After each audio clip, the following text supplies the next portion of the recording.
মালা, বলো স্বামী, কথা দাও, তুমি আমাকে কোনোদিন ভুলে যাবে না?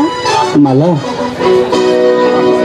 এই ধর্মপুর স্কুলকে সাক্ষী রেখে বলছি মালা, আমি জীবনে তোমাকে কখনো ভুলে যাব না মালা। স্বামী, তোমার আগে যদি আমার মৃত্যু হয় তাহলে কি করবে?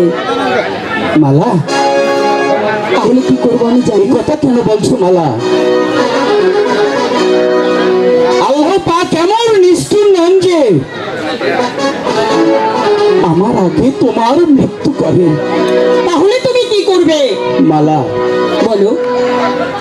আমার আগে যদি তোমার মৃত্যু হয় তাহলে তোমার কবরের পাশে বসে আমি মালা মালা বলে জপবো।